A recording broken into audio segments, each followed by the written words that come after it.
ഇപ്പോൾ കഥാസാഗരം തയ്യാറാക്കി അവതരിപ്പിക്കുന്നത് ബോണി ജെ ബേസി.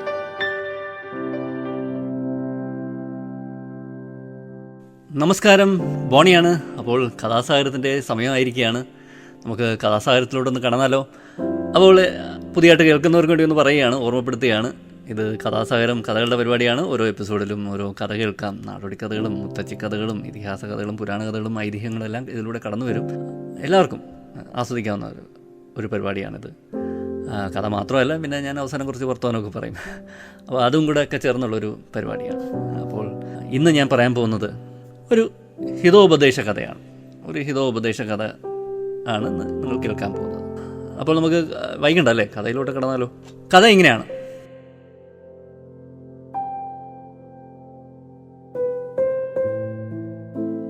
ഒരു രാജാവിൻ്റെ മെത്തയിൽ ഒരു മൂട്ടയും അതിൻ്റെ കുടുംബവും താമസിക്കുകയായിരുന്നു. അവർ കുറേ കാലമായി അവിടെ ഈ സുഖവാസം ഇങ്ങനെ തുടങ്ങിയിട്ട്. രാജാവ് രാത്രി ക്ഷീണിച്ചുറങ്ങുമ്പോൾ ഇവർ പതുക്കെ അവരുടെ വാസസ്ഥലത്ത് നിന്ന് പുറത്തേക്ക് ഇറങ്ങും. അതായത് ഈ മെത്തയിൽ നിന്ന് പുറത്തേക്ക് ഇറങ്ങും. വളരെ ഗംഭീരമായിട്ട് രാജകീയ രക്തം ഊറ്റിക്കുടിക്കും.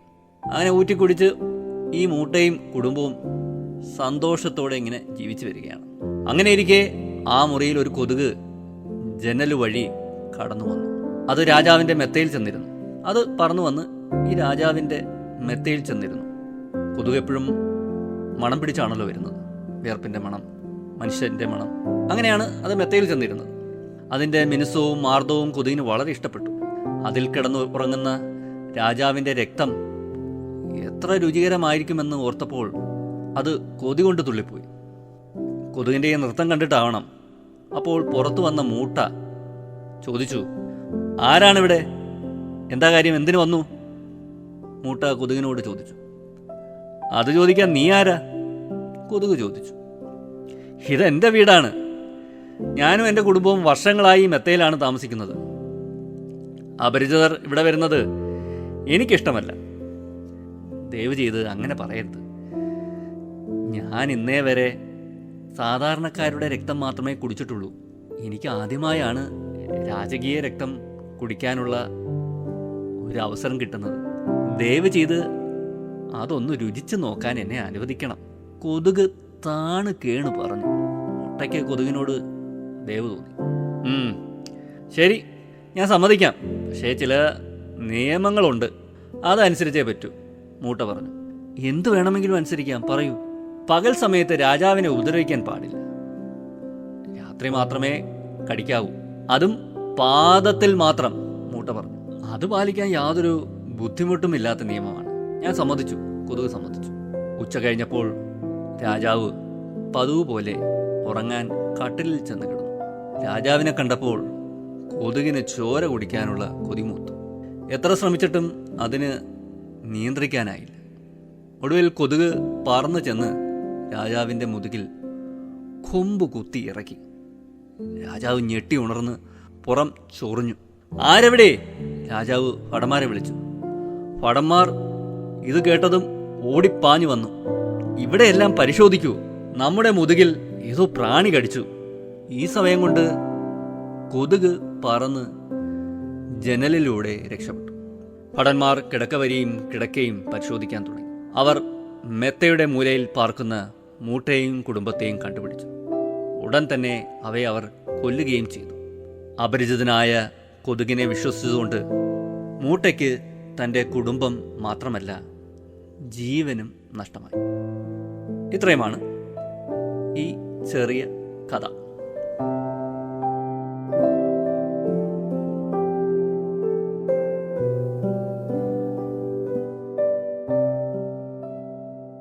വളരെ ചെറിയ കഥയായിരുന്നു അല്ലേ? ഹിതോപദേശ കഥകൾ, അതിൽ നിന്ന് എടുത്തതാണ് ഈ കഥ. വളരെ നൂറ്റാണ്ടുകളായി പ്രചാരത്തിലുള്ള കഥകളാണ്. ഇതെൻ്റെ സ്വന്തം കഥയൊന്നുമല്ല. നൂറ്റാണ്ടുകളായി തലമുറകളായി ഇങ്ങനെ നമ്മൾ കൈമാറി വരുന്ന ഒരു കഥയാണ്. ഈസോപ്പ് കഥകളൊക്കെ പോലെ, അല്ലെങ്കിൽ ഐതിഹ്യങ്ങൾ പോലെ, മുത്തച്ചി കഥകൾ പോലെ ഒക്കെ ഇനിയും ഇത് കൈമാറപ്പെടും. അങ്ങനെയാണല്ലേ ഇങ്ങനെയുള്ള കഥകൾ എന്നൊക്കെ പറയുന്നത്. എല്ലാവരെയും സ്വത്താണ്. ഭൗതിക അവകാശമൊന്നും ആർക്കും പറയാനില്ല. ഇത് നമുക്കൊരു പാഠം പറഞ്ഞു തരികയാണ്. എന്ത് പാഠമാണ്? അപരിചിതരെ, അതായത് ഇംഗ്ലീഷിൽ പറഞ്ഞാൽ സ്ട്രേഞ്ചേഴ്സ്, അവരെ അങ്ങോട്ട് വിശ്വസിക്കരുത്, കണ്ണടച്ചങ്ങോട്ട് വിശ്വസിക്കരുത്. നമുക്കെല്ലാം പറ്റുന്നതാണല്ലേ. ചിലപ്പോൾ ട്രെയിനിലൊക്കെ കൂടെ യാത്ര ചെയ്യുന്നവരായിരിക്കും. പെട്ടെന്ന് നമ്മളങ്ങോട്ട് പ്രത്യേകിച്ച് ചില അമ്മമാരും അമ്മൂമ്മമാരും ഒക്കെ നല്ല സ്നേഹത്തോടെയൊക്കെ പെരുമാറുന്നത് കാണുമ്പോൾ, ചിലപ്പോൾ സ്ത്രീ ആയിരിക്കാം, ചിലപ്പോൾ ഒരു മകൻ്റെ പ്രായമുള്ള വ്യക്തിയായിരിക്കാം, നല്ല വർത്തമാനമൊക്കെ പറയുന്നത് കേൾക്കുമ്പോൾ അവരങ്ങോട്ട് ഹൃദയം തുറന്ന് വീട്ടിലെയും നാട്ടിലെയും എല്ലാ വിശേഷങ്ങളും, മോളുടെയും മരുമകളുടെയും മരുമകൻ്റെയും അല്ലെങ്കിൽ ഇങ്ങനെയൊക്കെ ഉണ്ടോ വീട്ടിലെ സ്വത്ത് വിവരവും അതും ഇതും എല്ലാം അങ്ങോട്ട് പറയും അല്ലേ. അങ്ങനെ പെട്ടെന്ന് അല്ലെങ്കിൽ വീട്ടിലോട്ട് എന്തെങ്കിലുമൊക്കെ വിൽക്കാൻ വരുന്നവരോടായിരിക്കും ചങ്ങാത്തം കൂടും, വീട്ടിലെ പ്രയാസങ്ങളൊക്കെ പറയും. ഇതൊക്കെ നമ്മൾ കാണാറുള്ള കാര്യങ്ങളാണ്. അപരിചിതർ വീട്ടിലോട്ട് വരുമ്പോൾ, കച്ചവടക്കാരുടെ രൂപത്തിലായാലും ഒക്കെ വരുമ്പോൾ അല്ലേ, പലപ്പോഴും സംഭവിക്കാറുണ്ട് പല മോഷണങ്ങളും അല്ലേ, പിന്നെ കൊലപാതകങ്ങൾ വരെ നടന്ന സംഭവങ്ങളുണ്ടായിട്ടുണ്ട്. പെട്ടെന്ന് അവർ ആക്രമിക്കുകയും അങ്ങനെയൊക്കെ ഉണ്ടായിട്ടുണ്ട്.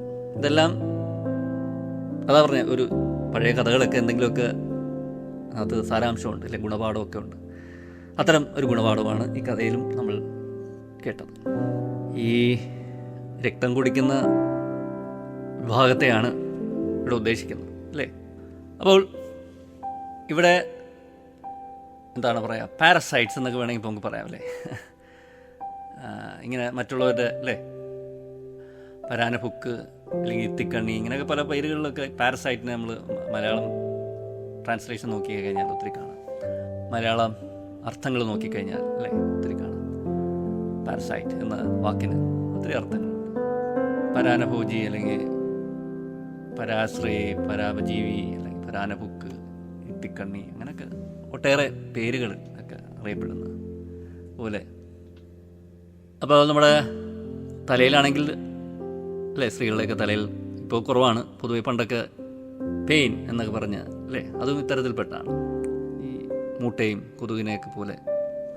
അപ്പോൾ അല്ലേ, ഞാൻ മൂട്ടയുടെ കാര്യമാണ് ഉദ്ദേശിച്ചത്. ഇത് കണക്ക് നമ്മുടെ മനുഷ്യരെയൊക്കെ ആശ്രയിച്ച് ജീവിക്കുന്ന ഒരു ഭാഗമാണ്. അതുകണക്കിന് നമ്മുടെ തലയിലെ പെയിൻ എന്ന് പറയുന്നത് ലൈസ്, പിന്നെ മൂട്ടയ്ക്ക് പറയുന്നത് ബെഡ് ബഗ് എന്ന പേരിലാണ് അറിയപ്പെടുന്നത് ഇംഗ്ലീഷിൽ. പെയിൻ ലൈസ് എന്നും അറിയപ്പെടുന്നു. ഇതൊക്കെ നമ്മുടെ രക്തം ആശ്രയിച്ച് ജീവിച്ചു പോകുന്നതാണ്.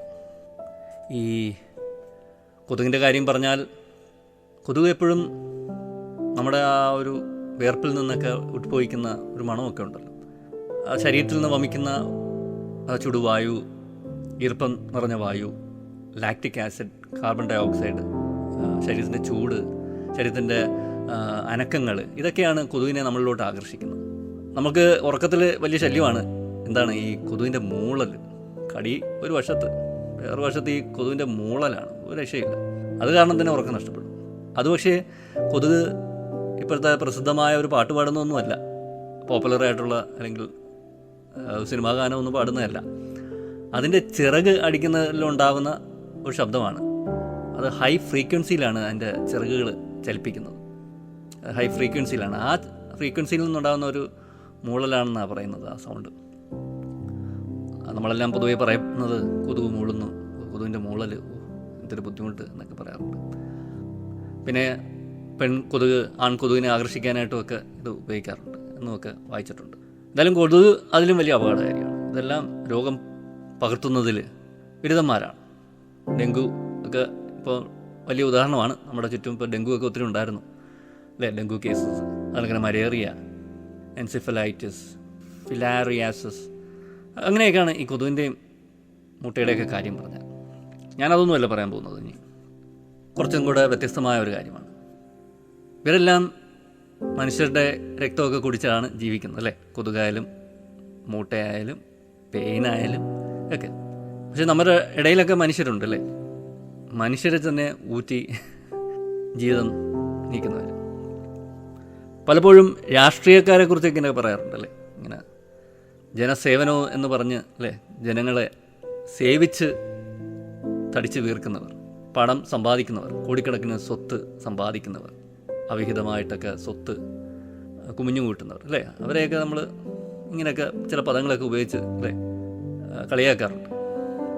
നമ്മുടെ ശരീരത്തിൽ നോക്കിയാൽ ഇത്തരം അനേകം ജീവികൾ ഒരു മൈക്രോസ്കോപ്പിലൂടെ നോക്കിക്കഴിഞ്ഞാൽ, ഞാനത് മുമ്പും പറഞ്ഞിട്ടുള്ളൊരു കാര്യമാണിത്, ഇഷ്ടംപോലെ ഇതിനൊക്കെയുള്ള ഒട്ടേറെ ജീവികൾ നമ്മുടെ ശരീരത്തിൽ ഇങ്ങനെ വസിക്കുന്നു. നമ്മുടെ തൊലിപ്പുറത്തൊന്ന് നോക്കിക്കഴിഞ്ഞാൽ ഇതിനൊക്കെയുള്ള അനേകായിരം ജീവികൾ, ഭയങ്കര വിരൂപമായ രൂപത്തിലൊക്കെ ഉള്ള അനേകായിരം ജീവികൾ ഇങ്ങനെ ഇഴഞ്ഞു മാറുന്നതൊക്കെ കാണാം. അപ്പോൾ നമ്മുടെ കണ്ണിൽ നമ്മൾ പ്രത്യക്ഷത്തിൽ കാണുന്ന കാഴ്ചയായിരിക്കില്ല നമ്മുടെ ഒരു മൈക്രോസ്കോപ്പിലൂടെ നമ്മുടെ എത്ര വലിയ സുന്ദര മുഖമെന്ന് പറഞ്ഞാലും എത്ര സുന്ദരിയോ സുന്ദരനോ ഒക്കെ ആയാലും അവരെ ഈ ഒരു മൈക്രോസ്കോപ്പിലൂടെ അവരെ തൊലിപ്പുറത്തൊന്ന് കണ്ണോടിച്ചാൽ ഒന്ന് കണ്ടാൽ നമ്മൾ ഞെട്ടിപ്പോവും. അപ്പോൾ നമ്മുടെ കാഴ്ച ഇത്രയൊക്കെ ഉള്ളത് നല്ലത്. നമ്മുടെ കണ്ണിന് ഒരു മൈക്രോസ്കോപ്പിൻ്റെയൊക്കെ ഒരു കാഴ്ചയൊക്കെ ഉണ്ടെങ്കിൽ നമ്മൾ ആരും ആരുടെ അടുത്തോട്ട് പോവില്ല. അത്രയ്ക്ക് ഭീകരമായിരിക്കും നമ്മളൊക്കെ കാണാനായിട്ടൊക്കെ. അങ്ങനെയൊക്കെ നമുക്ക് ചിന്തിക്കാം. ചുമ്മാ കുറച്ച് ചിന്തകൾ ഇങ്ങനെ പറഞ്ഞു തന്നു. പിന്നെ പൊതുവേ നമ്മൾ പറഞ്ഞു കഴിഞ്ഞാൽ മനുഷ്യരാണ് ഏറ്റവും വലിയ പാരസൈറ്റ്, ഒരു എത്തിക്കണി എന്നൊക്കെ പറയുന്നത് അല്ലേ, പരാശ്രയ ജീവി എന്നൊക്കെ പറയുന്നത്, പരാനഭോജി എന്നോ പരോപജീവി എന്നൊക്കെ പറയുന്നത്. അവനല്ലേ ഈ ഭൂമിയെ ഇങ്ങനെ വറ്റിച്ചുകൊണ്ടിരിക്കുന്നത്, ഭൂമിയെ ഇങ്ങനെ ഭൂമിയുടെ എല്ലാ ചോരയും നീരും ഒക്കെ ഊറ്റിക്കുടിച്ച് കൊണ്ടിരിക്കുന്നത്. വെള്ളത്തിൻ്റെ അമിത ചൂഷണം ഒരു വശത്ത്, ഇന്ധനം എന്ന പേരിൽ അല്ലേ നമ്മൾ ഭൂമിയുടെ അകക്കാമ്പിൽ നിന്ന് വലിച്ചെടുക്കുന്ന അല്ലേ ക്രൂഡ് ഓയിൽ, അതൊരു വശത്ത്. കടലിലെടുത്താലോ, കടലിൽ നിന്നൊക്കെ നമ്മളിങ്ങനെ മത്സ്യസമ്പത്തിനെയൊക്കെ അമിതമായി ചൂഷണം ചെയ്തുകൊണ്ടിരിക്കുക, എല്ലാം അതൊരു വശത്ത്. കുടിവെള്ളം, കുടിക്കാനുള്ള വെള്ളം മലിനമാക്കുന്നു, ചൂഷണം നടത്തുന്ന ഒരു വശത്ത്. മലിനമാക്കുന്നതാണ് ഏറ്റവും പരിതാപകരം. കടലും കായലും എല്ലാം പ്ലാസ്റ്റിക് കൊണ്ട് നമ്മൾ കുത്തി നിറയ്ക്കുന്നു.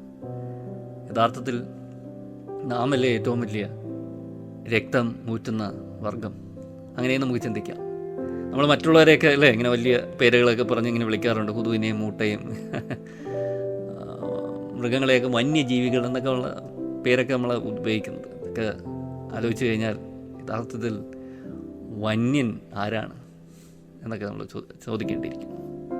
അങ്ങനെയൊക്കെ നമുക്ക് ചിന്തിക്കാം അല്ലേ. നമ്മളിങ്ങനെ കോട്ടും സൂട്ടും ഒക്കെ ഇട്ട് അല്ലെങ്കിൽ കുളിച്ച് വളരെ കുട്ടപ്പനും കുട്ടപ്പിയൊക്കെ ആയിട്ട് നടക്കുന്ന ആൾക്കാർ, നമ്മൾക്ക് എന്തുമാത്രം ഈ ചൂഷണം അല്ലേ ഓരോ ദിവസം തള്ളി നീക്കാൻ വേണ്ടി എന്തുമാത്രം പ്രകൃതിയൊക്കെ ചൂഷണം ചെയ്യുകയും പ്രകൃതിയൊക്കെ മലിനപ്പെടുത്തുകയും പ്രകൃതി വിഭവങ്ങൾ എത്രമാത്രം നമുക്ക് ആവശ്യത്തിൽ കൂടുതൽ നമ്മൾ ഭക്ഷിക്കുകയും ഉപയോഗിക്കുകയൊക്കെ ചെയ്യുന്ന വഴി എന്തുമാത്രം അല്ലേ നമ്മൾ പ്രകൃതിയെ എന്തുമാത്രം നശിപ്പിച്ചുകൊണ്ടിരിക്കുന്നു. അപ്പോൾ ആരാണ് യഥാർത്ഥ പരാനഭോജി? അതൊരു ചോദ്യമായിട്ട് നിങ്ങളുടെ മുന്നിൽ കിടക്കട്ടെ. ഇന്നത്തെ കഥാസാഗരം ഞാനിവിടെ അവസാനിപ്പിക്കുകയാണ്. അടുത്ത എപ്പിസോഡിൽ കാണാം, പുതിയൊരു കഥയും പുതിയ കുറച്ച് വിശേഷങ്ങളുമായിട്ട്. ഇത്ര നേരം എന്നെ കേട്ടിരുന്ന എല്ലാവർക്കും നന്ദി, നമസ്കാരം. Signing off, Boney.